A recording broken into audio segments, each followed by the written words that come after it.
In our video number 20, we are going to discuss the components of government budget. In the previous video, we learned what government budget was and its objectives.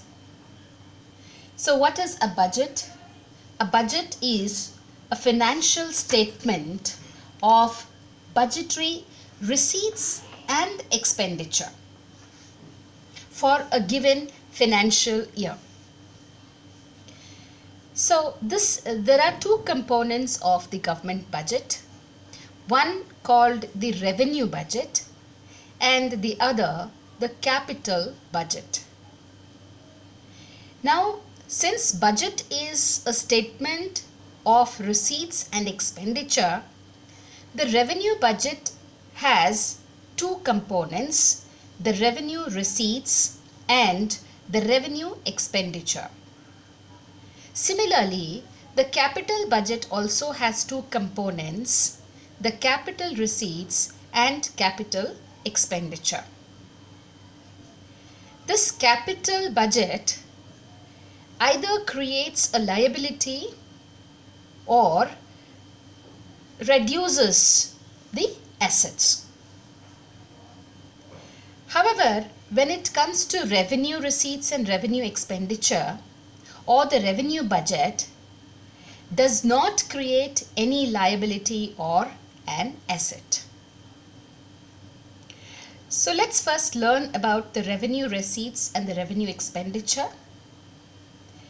The revenue receipts are those receipts which are received by the government as revenue.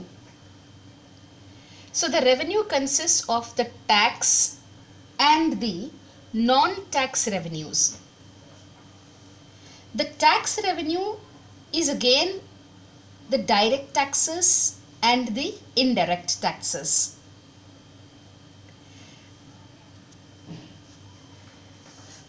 The tax revenue or tax receipt is the revenue earned by the government from taxes levied on income, wealth, and commodities. For example, the income tax, the corporate tax, and the gift tax, and so on and so forth.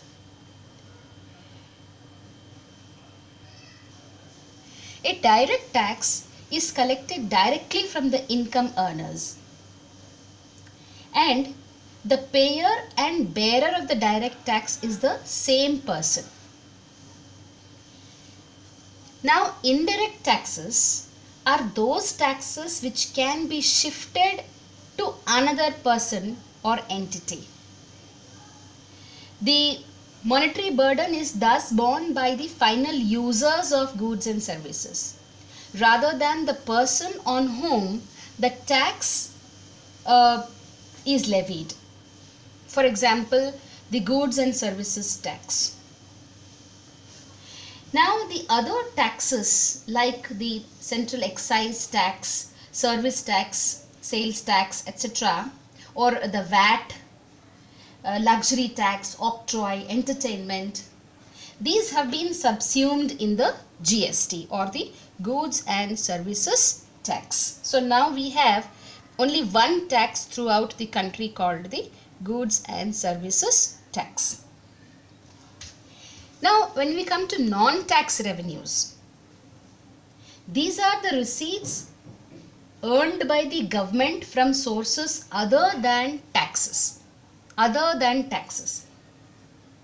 So these could be interest on loans advanced by the central government, dividends and profits on investments made by the central government, fees for services rendered by the government. Suppose you go to a government office, you need to buy an application form, you need to pay some fees. So this is non-tax, but it is a revenue to the government.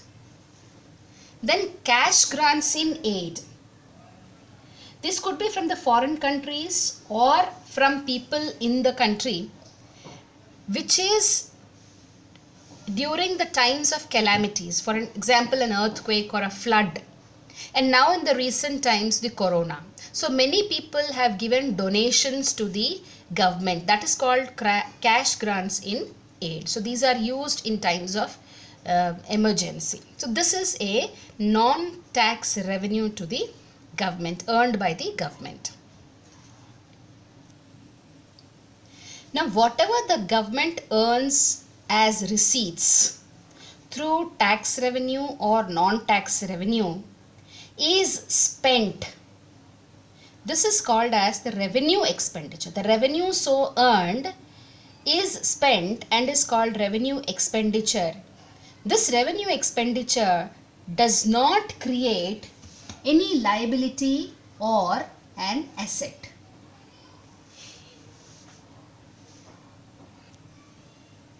Let's now look at how the revenue expenditure is made. The government makes its expenditure by paying interest on loans that it had taken, and the grants given to state governments and other parties during the time of a natural calamity, let us say. So it might give a part of the grants to the state governments to develop whatever it has lost. So this does not create any asset, nor does it create any liability. Then it also makes defense expenditure in the development of arms and ammunition, or for research and development, those kind of things. Then it also pays salaries to the government employees and pensions to those who had served the government and have now taken retirement. The government expenditure, revenue expenditure, is made also on the primary health and education, the services that the government provides free of cost to the general public.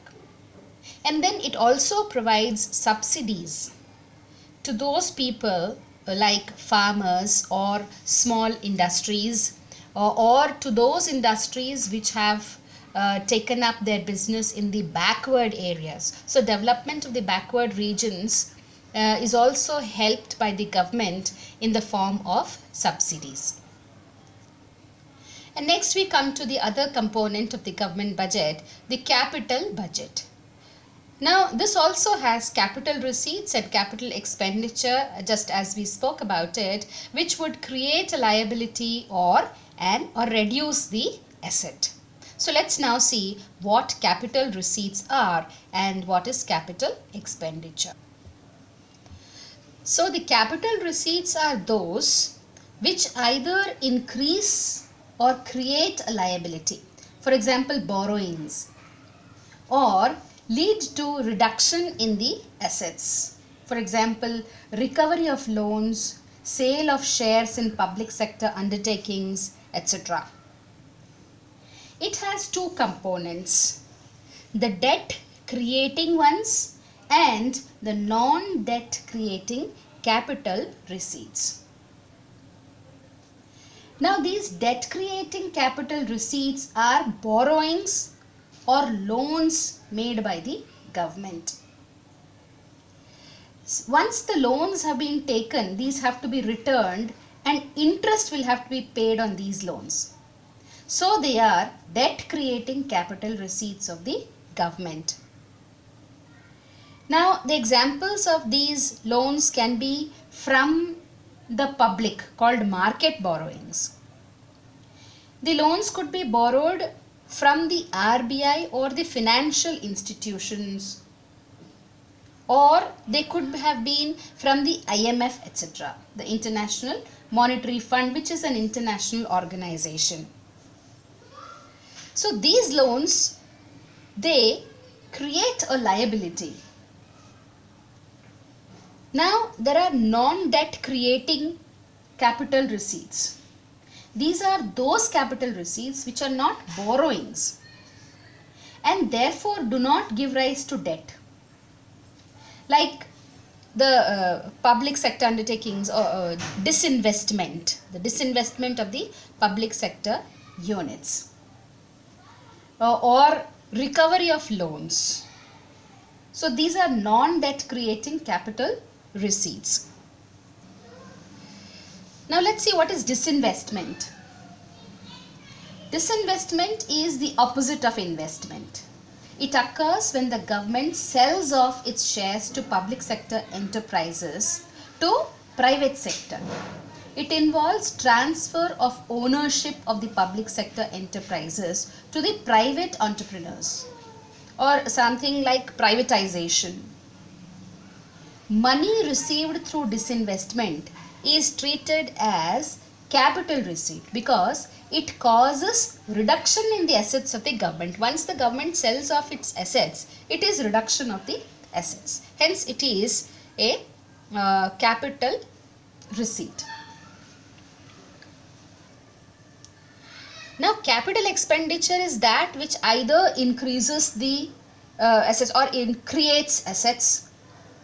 Like for example, construction of school buildings and hospitals, or reduces the liabilities, that is repayment of loans.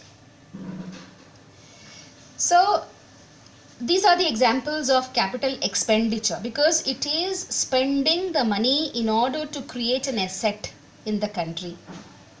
So repayment of loans, investment in shares is a capital expenditure. Then expenditure on land, building, other construction works because it is creating an asset.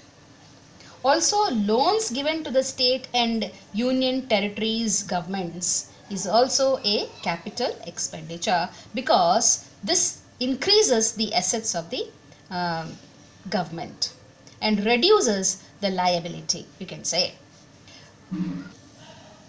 So the total expenditure made by the government we can say is equal to, the total expenditure is equal to the revenue expenditure plus the capital expenditure, isn't it?